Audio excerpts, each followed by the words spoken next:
Hello, my name is Sherry Wilson, and I have two dreams to share. I had these dreams on August 5th, and I'm going to start off with not the dream, but what happened just before the dream. At 3:40 in the morning, I woke up. I had a headache. I sat down with my Bible. I don't usually get up that early.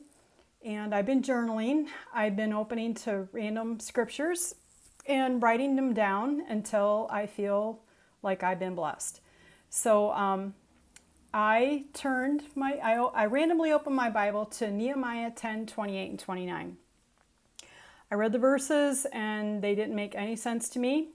So I got out the Matthew Henry commentary and I read that. And I came up with, it was about people who had made a covenant with God and they were sealed. And I'm going to tie this in when I get done telling you about the dreams. So I went back to bed and I had a couple of dreams. In the first dream, I was in a city and there was rioting and protesting. It was dark, it was dangerous, and I was with some people that I knew. I knew them in the dream, but I don't know them in real life. And the crowd was so thick that it was like a mosh pit. And just as I was thinking, this is like a mosh pit, there was a couple people that went rolling over the top of the crowd. And then I saw a blue light in the middle of the crowd. And the crowd was so thick, but they spread apart and it looked like a nest, like, the hollowed out nest. And there was a woman in the center of the nest of people, and she was wearing a wedding dress. And there was a blue light, and the light lit up the whole center. It lit her up. She looked entirely blue and sparkly and shiny. And she was with her dad, and she was with her party, her bridal party. The groom wasn't there. They were taking pictures like it was pre-wedding pictures. And I took so long making this video because I didn't understand the wedding dress and the blue light. And at first I thought it was a rapture, and I thought the time frame of the rapture would be soon because of the rioting, but I looked up some biblical interpretations of blue and everything, and what I came up with was, and once I found that, I knew that's what this meant. It is a bride waiting for her groom. She's being given power, protection, faith, courage, and strength to endure tribulation. The sealed people in the verses in Nehemiah, they made a covenant with God, and I just felt like we were dealing with a situation where people were sealed and they miraculously, supernaturally had no fear. And the second dream was, it changed, and I was looking at the White House. And here's the White House. I was looking at it straight on, and here was Air Force One. Air Force One was butted right up against the White House, and its tail was almost touching. It was that close. And there was ruts in the lawn. And I just remembered thinking, somebody's going to have to fix that real quick because the president does not like to have a mess. I had a sense that the president was in there, all his supporting staff were there, and they were exhausted. I felt like they'd been gone, and they were just working really hard. I even felt like there was some kind of danger, but like maybe it had passed. I don't know. But later on that day, the president had gone to Ohio and he gave a speech. And in that speech, he said, "So, I have a lot of enemies out there right now. This might be the last time you see me for a while. I have made a lot of very, very rich enemies, and they are not happy with what I am doing." Now, what he did is he signed a bunch of executive orders, and one of them was making it so Americans could pay the same price for their prescriptions that people are in other countries. Like if someone's paying 10 cents for a pill, we shouldn't have to pay $5 for that same pill. So he's made a lot of people really mad. the same day that I had these dreams and the president gave that weird speech, we had to put my dog down. And I hope I do this story justice. She was an English Mastiff, and somebody had dropped her and another English Mastiff off 11 miles away from my house. And I found out through Facebook this whole story. And it took her, from the time she was dropped off on October 18th, it took her till Halloween to make it to my neighbor's house, because we were having a bitter snowstorm that night and she was scratching at their door and they didn't let her in. They shooed her away. And she ended up, well, the other Mastiff got caught the same day, but Millie, she wouldn't let anybody touch her.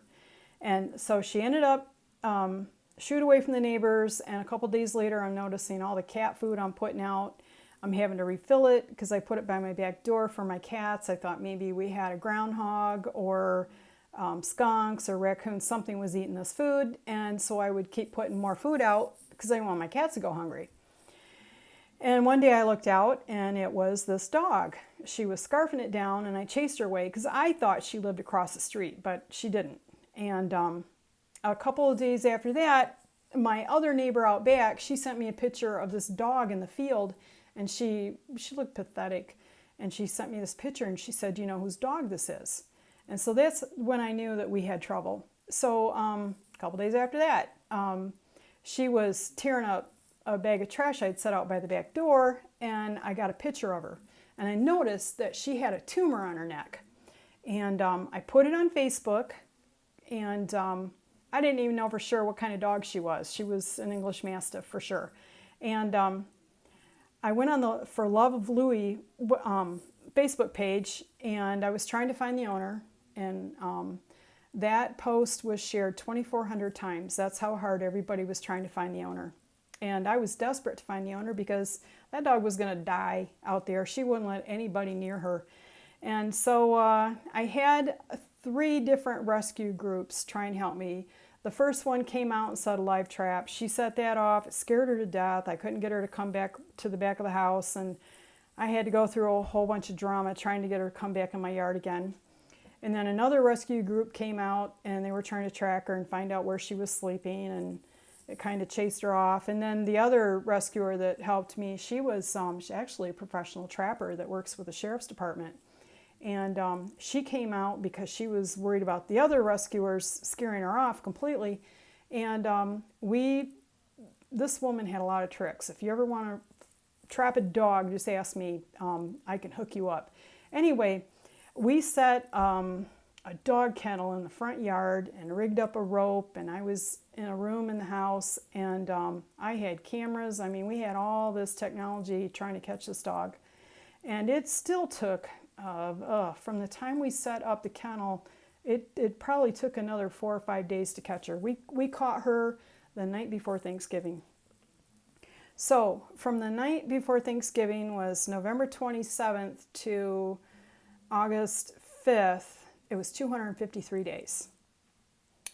And so, you know me, I looked up the gematria on that, and I also did the Strongs. I wanted to find all the verses in the Bible, and there was only 2, so I thought this definitely means something. And before I forget, there was so many people following her story, I made her own Facebook page, and people were wanting to donate for her surgery because the tumor had grown to a half a pound and it needed to be removed. It was starting to bleed. She was going to bleed to death. And I raised $1,400 and closed out the fundraiser. And then, and I was thinking that would have been really cool if I would have gotten $1,440 because I see that number several times every day. There isn't a day I don't randomly see that number somewhere. And I made a video about that, and I put the link in my description. So after I closed it out, a couple days later, I got a check for $40 in the mail, and bam, there's my 1440, my 144 number again. And I feel like that has something to do with the sealed, so that always gets my attention. And okay, so I looked up the 253 in Strong's. It means like AH, or aha, or woe, WOE. It is the sigh of one in exclamation out of a desire, free from pain or grief. And the two places that it came up in Scripture are Ezekiel 6:11 and Ezekiel 21:15. In the first verse, it talks about, and by the way, don't we seem to be in the birth pains in the time of sorrows? And this verse seems to point in that direction. It says, "Thus says the Lord God, smite with thine hand and stamp with thy foot and say, alas, aha." That's 253. "For all the evil abominations of the house of Israel. For they shall fall by sword, by famine, and by the pestilence." And then the other verse, Ezekiel 21:15, "I have set the point of the sword against all their gates, that their heart may faint and their ruins be multiplied." Number 253. "It is made bright, it is wrapped up for slaughter."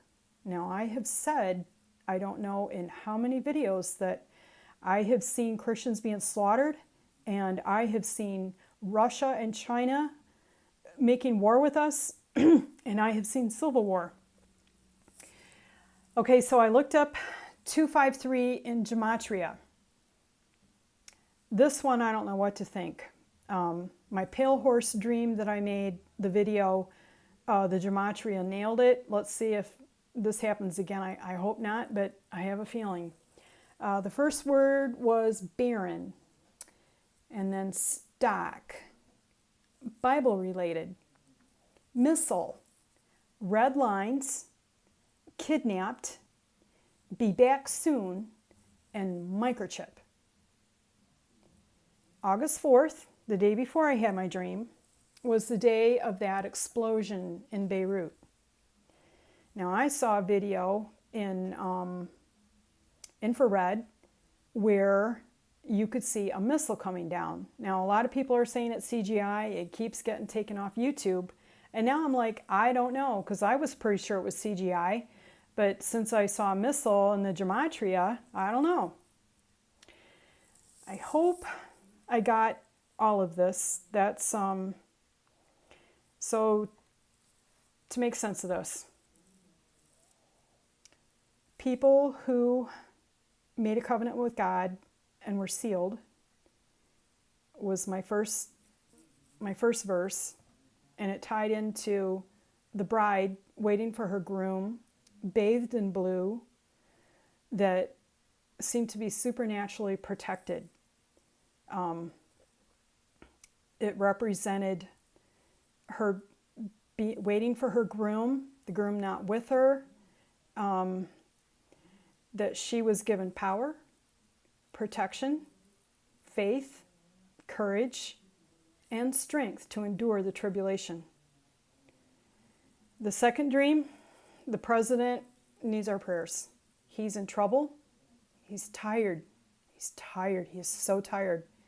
And he really is trying to do the best that he can do for our country.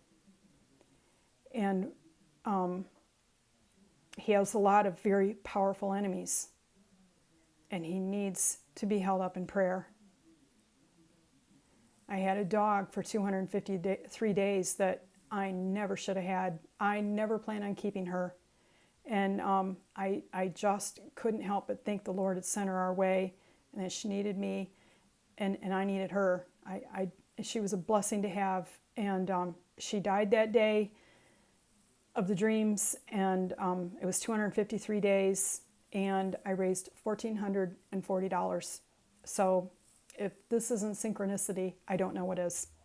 I'm going to close this out with 2 Corinthians 10:5. Bring into captivity every thought to the obedience of Christ. And I hope you have a blessed day. Bye.